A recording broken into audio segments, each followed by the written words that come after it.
네, 안녕하십니까. 깡세클럽 강재훈입니다. 전일 국내 증시 상승세를 그대로 이어가는 모습을 보여줬다 됩니다. 다만 이제 거래대금의 증가 이 부분이 여전히 부족한 모습을 나타내줬다 되다 보니까 결국 이제 시장에서 현재 중심이 들어가 있는 것이 IT와 자동차 이런 쪽인데 이쪽을 중심으로 해서 강세를 좀 나타냈다 되고요. 또 오랜만에 언택트 관련이 기술적 반등이 나왔기 때문에 그런 부분이 지수를 끌고 올라가는 그런 모습을 보여줬다 됩니다. 다만 이제 시총 최상위 쪽에서가 움직였기 때문에 그 외적인 쪽에서는 거래 대금이 작은 만큼 상대적인 시장 대비 약세를 나타내줬다 다른다. 거래 대금의 증가가 상당히 중요한 구간에 서서히 들어오고 있기 때문에 이제 앞으로 거래 대금의 증가라는 부분이 상당히 중요하다 이렇게 보셔야 되고 어제 시장 같은 경우는 사실 중요한 이슈가 하나 있었는데 그 부분이 바로 환율적인 부분이다라고 보셔야 됩니다. 그래서 환율을 잘 신경을 써야 되는 그런 구간에 들어왔기 때문에 이 역시 좀 체크를 하셔야 될 것 같습니다. 자, 하나씩 보면서 진행하도록 하죠. 먼저 이제 전일 국내 증시 2,443.58포인트, 0.65% 상승으로 마감되었는데 실제로 이제 장중에 8월 달에 고가 라인대가 2,460포인트 전후인데 종가 기준으로는 연중 고가를 경신한 그런 모습이 나타났다 됩니다. 거래대금은 11조 6,900억. 그 거래대금이 금요일 날 12조 그리고 월요일 날에 11조 비슷했었고 그리고 이제 어제도 11조 6천억, 7천억 그렇기 때문에 지금 현재 거래대금의 증가가 좀 필요한 그런 구간에 들어왔다 됩니다. 그래서 직전의 고가를 넘기기 위해서는 거래대금의 증가란 부분이 상당히 중요하다 이렇게 되는데 이게 이제 얼만큼 들어올 수 있느냐 이 부분이 중요할 것 같습니다. 외인들 같은 경우가 2,500억, 그러니까 장중에는 이제 1,000억 정도의 매수세를 보이다가 이제 원달러 환율이 1,180원이라는 가격대를 이탈하면서 외국인들이 선물과 현물에서 양시장 모두 매수를 확대하는 그런 흐름이 나타났다 됩니다. 그래서 외국인들이 매수세를 크게 키웠다 되는데 이 매수세의 대부분이 역시 IT가 중심이었다 이렇게 보셔야 되겠고요. 기관에서는 2천 정도 매도를 했습니다. 장 초반에는 베이시스 약화에 따라서 프로그램 물량이 2천억 이상 출회되긴 했었지만 실제적으로 월요일에 들어왔었던 프로그램 매수분만큼만 매도가 나오는 모습을 보이다가 그 이후에는 축소가 된 그런 모습이었습니다. 선물 시장 역시 외국인들의 매수가 확대된 모습을 보여줬다 되죠. 그래서 외국인 같은 경우가 4,033개야 순매수를 나타내주면서 누적이 이제 5만 7천 개 정도 되어 있는데 로로반 물량이 약 3만 개 정도 있다 이렇게 생각을 해야 되기 때문에 외국인들의 선물 쪽에서의 누적 순매수는 여전히 많다 이렇게 보셔야 되겠죠. 자, 그다음 코스닥입니다. 코스닥도 비슷하게 동조화되는 흐름 나타내줬다 되고 이제 900포인트 근처까지 올라왔다 됩니다. 거래대금이 15조 6천억. 오히려 코스닥에서가 거래대금이 훨씬 더 많은 흐름을 나타내줬다 드는데 외국인과 기관에서는 동반 매도가 소폭 나왔다 정도 체크하시면 되겠습니다. 자, 해외 증시 보도록 하죠. 어제 이제 중국 증시 이제 최근 들어서 3,220이라는 지지 라인을 밟고 그리고 나서 연속해서 반등세가 이어진다가 됩니다. 우선은 중국 같은 경우는 이제 화이에 대한 제재 이 부분이 이제 본격화되긴 했지만 오히려 그 부분이 불확실성 해소 이런 식으로 또 해석되는 모습이 있고 그 외적으로 경제 지표의 발표가 또 있었는데 우선은 산업 생산 컨센서스가 5.1%였었는데 5.6% 정도 증가를 했다가 되고요. 중요한 것이 소매 판매였습니다. 그래서 소매 판매 같은 경우는 이제 0.1% 정도 증가할 것이다라고 전망했었는데 실제로는 0.5%라는 증가가 나타나면서 중국의 경제 성장이 굉장히 양호하다 이렇게 나타냈다가 됩니다.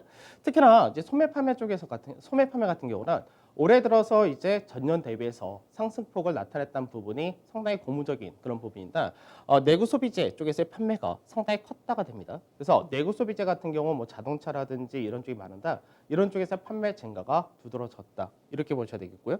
그다음에 중요한 것이 경제 지표가 좋다는 부분과 하위에 대한 제재가 어느 정도 시장에서 반영이 되고 있었는데 이 부분이 해소되었다는 측면도 있다 보니까 오히려 위안화 같은 경우가 강세를 나타내면서 6.7 위안대로 진입을 했다라는 부분이 중요하다가 됩니다. 그다음에 전체적으로는 이제 거래대금의 감소가 나타난다라는 부분 동일했지만 외국인들이 52억 위안 순매수를 보이면서 외인들이 요 근래 들어서는 매수를 가장 많이 하는 모습을 보여줬다가 되겠죠. 자, 그다음에 미증시입니다. 미증시 같은 경우는 장중에 국내 S&P라든지 나스닥이라든지 0.45% 정도 선방하는 모습을 보여줬었다 그런다. 결과적으로 다우지수는 강보합으로 마감되었고 S&P가 중간 정도 그리고 나스닥이 1.2%라는 상승을 나타냈다됩니다. 우선은 중국에서의 경제 지표가 잘 나왔던 부분, 그 독일에서의 기업 기대 심리 이런 부분도 역시 상당히 예상치를 상회하는 그런 흐름을 보여줬고, 그다음에 미국의 제조업 지표 역시도 개선세를 보여주면서 전체적으로 글로벌 경제 지표가 제조업 부분을 중심으로 해서 상당히 강한 흐름을 보여준다가 됩니다. 그에 반해서 애플 같은 경우 신제품 출시 발표를 하고 나서 차익실은 좀 떨어졌고요. 그 다음에 금융주 같은 경우가 실적에 대한 우려가 나타나면서 약간은 업종별 차별화가 나타난 모습을 보여줬다 됩니다. 그래서 실제적으로 경기 지표 이쪽하고 국내에서도 마찬가지지만 가장 밀접한 곳이 IT와 자동차 이렇게 해야 되는데, 역시 미증시에서도 자동차와 그 반도체를 중심으로 강세가 나타났고요.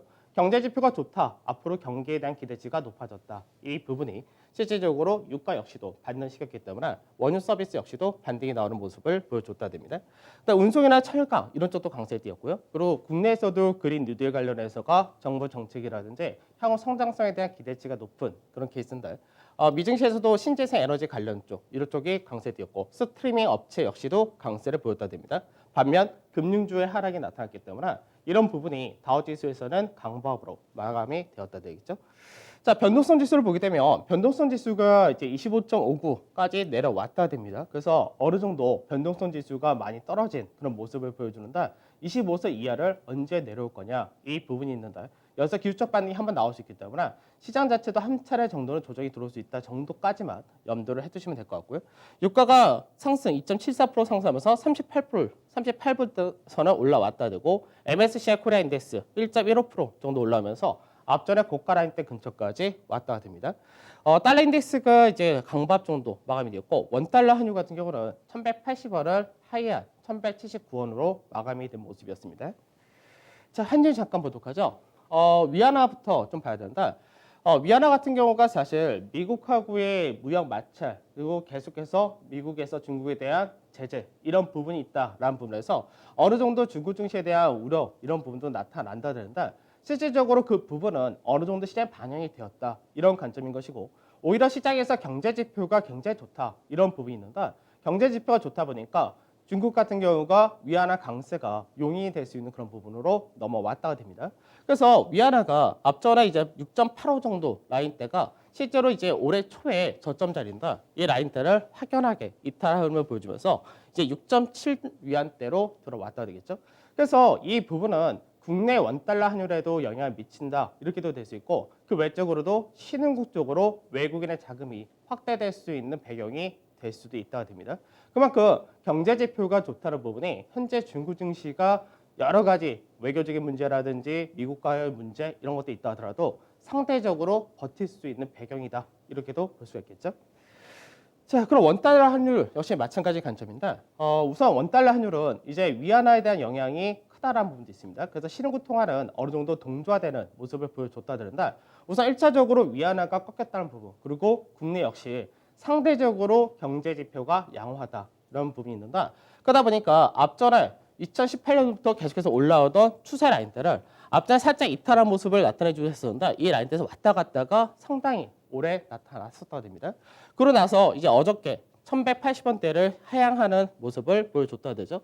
그러면 전체적으로 볼 때 시장에서 원달러 환율은 박스권의 중간 마디가 1150원 전후되기 때문에 향후 1150원대까지 떨어질 수 있다는 부분을 생각을 해야 됩니다. 그래서 환율적인 부분에서 외국인들 관점으로 볼 때는 오히려 한차 이까지 노리고 국내 증시로 매수를 확대할 수 있는 가능성이 상당히 높아진다 되는데, 이 부분이 실제로 전일 장중에 원달러 환율 1180원이 깨지면서 외인들의 현물과 선물에서 매수세가 확대될 모습이 나타났다 이렇게 보셔야 되겠죠. 그래서 전통적으로 우리가 환율이 떨어진다, 원화가 강세를 든다 했을 때 전통적으로 수혜를 보는 업종이 대표적인 것이 이제 항공 이런 쪽이 들어오게 되고요. 그 외적으로는 이제 원자재를 수입하면서 국내에서 소비를 하는 그런 업종이 들어오게 되는데, 그런 부분이 대부분이 철강이라든지 그 외적으로 내수 소비 유통 이런 쪽이 해당이 된다라고 보시면 될 것 같습니다. 근데 이제 환율적인 부분이 아주 가파르게 하락한다 이런 건 아니기 때문에 외국인들이 국내에 들어올 수 있는 여건이 더 좋아졌다 이 정도 체크하신 것이 더 좋을 것 같습니다. 자, 그다음 미증시 잠깐 보도록 하죠. 미 나스닥 선물 지수입니다. 어저께도 이제 말씀드렸던 부분에 시장에서 박스권의 중간 마디가 11,230포인트 전후가 된다. 이 라인대의 GTS가 한 번은 필요하다. 이 부분이었죠. 그래서 어제 장중에 GTS까지 마무리를 했었고요. 그러고 나서 강세로 끝났는데 이제 관건은 뭐냐면은 박스권 상단가 그리고 추세 라인대 상단을 넘어갈 수 있느냐 이 부분입니다. 그래서 이게 빠르게 잘 나온다가 되면은 오늘 미증시에서 나타날 것이고 그렇지 않다면은 이제 연준 회의가 끝나는 이제 목요일 날 나타나지 않을까 그렇게 전망이 드는데 이게 나타난다면 어떤 의미를 가지냐면 시장에서 하락이 어느 정도는 일단락되었다 이렇게 되는 겁니다. 그러면 추가적인 가격 조정은 크게 나타나기 힘들다가 되고 이제 바닥 따지기와 기간 조정 정도로 마무리될 가능성이 높다 이렇게 되기 때문에 그래서 미증시 자체가 어느 정도 변동성을 나타내면서 어느 기술주들의 차익 실현이라든지 이런 부분이 어느 정도 일단락될 수 있다라고 보시면 되겠습니다. 그래서 이런 부분은 국내 증시에서의 좀 더 안정성을 높여준다 이렇게 될 수 있겠죠. 자, 그다음 S&P 500 지수인데 S&P 500 지수도 얼핏 볼 때는 비슷한 양상입니다. 다만 차이는 뭐냐면은 S&P 500 지수는 추세 라인대를 넘어갈 수 있는 자리대가 먼저 들어와 있다 이렇게 되기 때문에 그래서 최근에 경제지표 호조란 부분과 S&P 지수에 속해 있는 업종군들이 경기민감 가치주 이런 쪽이 더 많기 때문에 그런 부분에서 어느 정도 먼저 돌파가 나올 가능성이 높다 정도 보시면 될 것 같습니다. 자, 어제 시장 보도하죠. 어제 증시를 보게 되면 지수 자체는 뭐 상승폭이 그렇게 크지는 않았죠. 0.6% 정도 상승했다 그런다.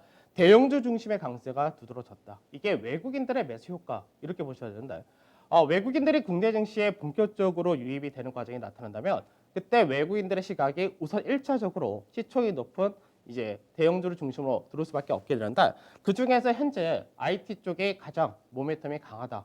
이렇게 볼 수밖에 없습니다. 그래서 어제 시장에서도 실제적으로 IT, 반도체 쪽이 좀 강했고요. 그리고 그 외적으로 항공, 아까도 말씀드렸던 환율 효과라든지 향후 백신에 대한 기대감이 나중에 여행이나 이런 쪽에서도 개선될 수 있다는 기대감이 좀 형성이 되었다 되겠죠.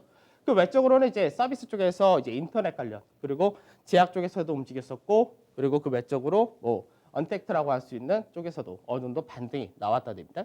다만 거래 대금이 작다라고 아까도 말씀드렸는데 거래 대금이 작다 보니까 결국 일부 시총 최상위 종목군들이 강세에 뛴 반면에 그 외적 쪽에서는 소폭의 하락 또는 강보합 정도 이렇게 마감이 되었다 되겠죠. 그래서 거래 대금의 증가라는 부분이 박스권 8월 달에 고가 라인대에 넘어갈 때는 상당히 중요하다라고 보셔야 되겠습니다. 자, 업종 지수 잠깐 보도록 하죠. IT 업종을 좀 보게 되면은 IT 업종 같은 경우가 실제로 9월 달 들어오면서부터 상당히 상승을 가파르게 올라가면서 지수를 끌고 올라가는 그런 모습을 보여준다 됩니다. 그래서 실제적으로 IT에서 삼성전자가 이제 9월 달에가 10% 넘는 상승을 보여줬다 된다. 그 외적으로도 뭐 L전자라든지 삼성전기라든지 그 외적 것들도 상당히 강하다가 된 케이스죠. 그래서 IT 같은 경우는 실제적으로 8월 달에 고가는 이미 넘어가 있다가 돼 있고 지금 현재 위치가 어디냐면 연중 고가 그 라인대에 들어왔다 됩니다.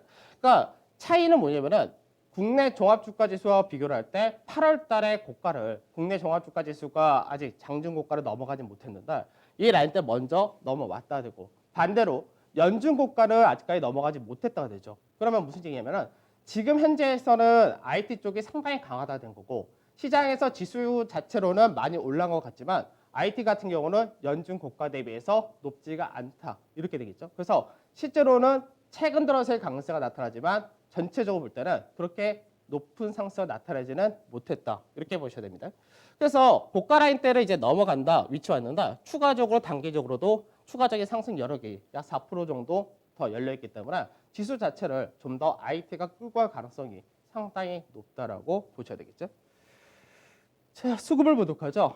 수급을 보게 되면 우선은 외국인 같은 경우가 삼성전자, 하이닉스 이 두 종목으로만 거의 3,900 정도 매수가 들어왔기 때문에 반도체 IT에 대해서 상당히 강한 매수를 보여줬다 됩니다. 그 외적으로는 이제 네이버라든지 뭐 L전자, 유한양의 세트리온도 있고, 헬스케어도 있고 모비스도 있고 삼성바이오로스 약간은 종목별로 좀 들어온 모습이었는데 2차 전지 관련된 삼성 SDI라든지 LG 화학 이런 쪽에 순매수를 보여줬다. 동반 매수를 보여줬다. 이 부분 정도가 있습니다.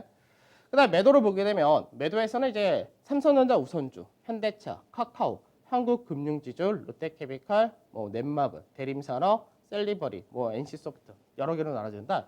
전체적으로 볼 때는 이제 게임 쪽에서 좀 매도를 했다. 그 다음에 건설 쪽에서 대림산업이라든지 현대건설 이쪽에서 매도가 좀 나왔고 그 외적으로는 역시 종목별로 매도를 했다야 됩니다. 그래서 전체적으로 볼 때는 매수 쪽에서가 반도체 쪽에서가 상당히 많이 매수가 들어왔고 그 외적 쪽에서는 거의 비슷하게 사고 팔고 종목별로 나눠졌다라고 보시면 되겠죠. 자, 그 다음에 기관에서의 수급 역시 보게 되면은 기관에서는 이제 하이닉스를 가장 많이 매수를 했다 됩니다. 그래서 실제로 어제 같은 경우 기관에서의 프로그램 매도가 상당히 강했음에도 불구하고 하이닉스에 대한 매수가 강했다는 부분이 있고요. 그다음에 3사 SDI라든지 LG와 2차 전지에 대해서도 역시 매수가 일부 들어왔다가 됩니다. 그 외적으로 카카오, 기아차, SK케미칼, 현대차 이런 식으로 들어왔기 때문에 그래서 기관에서는 하이닉스와 그 다음에 2차 전지 그리고 자동차 이쪽을 중심으로 매수를 했다 되죠. 근데 어차피 통틀어서 얘기하면은 이제 2차 전지라는 쪽도 자동차하고도 연결돼 있고 그리고 IT하고도 연결되어 있기 때문에 결국 전차라는 구조 안에서 강하게 들어왔다는 부분은 동일하다가 됩니다. 그 다음에 매도 쪽을 보게 되면 매도에서는 이제 삼성전자에 대해서 매도가 컸다가 되는데 이 부분은 프로그램 영향이 컸다라고 보셔야 되고요. 그 외적으로 하나솔루션이라든지 유닉슨, 현대에너지솔루션 최근 들어서 그린 뉴딜로 강세를 띄웠던 쪽입니다. 그래서 이런 쪽에서 매도가 나왔고 한국전력 역시도 매도가 나왔고 한국금융지주 이쪽에서는 이제 카카오뱅크에 대한 지분을 가지고 있다. 이 부분이 어저께 장중에도 급등이 나타나겠었는데 어느 정도 급등 이후에 급락이 또다시 나타났다 정도 보시면 되겠죠. 자, 특징주 하나 보도록 할까요? 하이닉스. 하이닉스는 좀 자주 언급을 해드린 것 같은데 우선 이제 반도체 디램 가격이 계속해서 저점 대비해서 10% 이상 올라와 있는 상태가 되면서 하위에 따른 뭐 제재를 앞두고 재고를 늘리기 위해서 샀다. 이로 인해서 디램 가격이 올라갔다. 이렇게도 해석할 수 있지만 제일 중요한 건 뭐냐면 앞전에 이제 작년 같은 경우인데 소부장 펀드 이쪽 그러니까 일본에서 이제 반도체 관련된 여러 가지 뭐 소재 쪽에서 제재를 가한다. 이런 부분이 반도체 가격의 상승으로 연결되었습니다. 그리고 나서 그 다음 해에 대한 기대치가 높아졌었다 되죠. 마찬가지로 최근 들어서 하위에 대한 이제 뭐 제재가 가한다. 그로 인해서 디램 가격이 올라갔다. 이런 게 중요한 게 아니라 디램 가격 자체가 바닥을 찍었다는 것이 중요합니다. 그렇기 때문에 향후 내년에 대한 기대치가 형성이 될 수 있는 그런 부분이 되는데 하이닉스 같은 경우는 올해 시장에서 계속해서 상승 자체가 굉장히 없는 케이스가 되겠죠. 그래서 실질적으로 이제 가장 중요했던 자리가 앞전에 8만 원에서 87,500원 요 사이가 박스권이었는데 박스권을 하향 이탈하면서 마디 하나가 떨어졌었고요. 그러고 나서 처음에는 기술적 반등 한번 나오고 그러고 나서 바닥을 다지면서 쌍바닥 패턴 만들고 다시 넘어간 그림이 나타났다 됩니다. 그래서 박스권의 하단 자리대를 살려놓은 상태인데 전체적인 하락 추세를 넘어가는 그 위치에 왔다는 것과 최근 들어서 거래량 자체를 보게 되면은 거래량치도 상당히 강하다 되죠. 그래서 최소 박스권의 상단 자리를 돌파 시도를 한다 이렇게 보셔야 될 것 같고 상단에 돌파했을 경우는 마디 폭 하나가 연결되기 때문에 그때는 추가적으로 95,000원 라인대까지도 노려볼 수 있다 이렇게 보시면 되겠습니다. 자, 종합주가 지수 보도록 하죠. 종합주가 지수를 보게 되면 아까도 말씀드렸듯이 8월 달의 고가, 장중 고가를 고가지 못했지만 종가상에서의 고가는 넘어갔다 됩니다. 그래서 실제로 어제 시장에서 시가 출발을 했던 위치대가 8월 고가 라인대의 종가 부분인데 그 라인대를 갭으로 넘어가고 장중에 갭을 메우고 그리고 상승 나타났다 되죠. 그래서 지금 현재는 거래량, 거래 대금의 증가가 좀 부족하다 이렇게 되는데 중요한 것이 아까도 말씀드렸듯이 2,460이라는 이 고가 라인을 넘어갈 때 거래량이 증가세가 나타나느냐 이게 굉장히 중요하다가 됩니다. 그래서 거래량 증가 나타나면 실제로는 이제 8월 달 고가를 넘어간다 되고 그 다음 폭 마디가 되는 것이 2,550포인트 전후되기 때문에 그 라인대를 이제 가는데 크게 어렵지 않다 이렇게 될 수 있겠죠.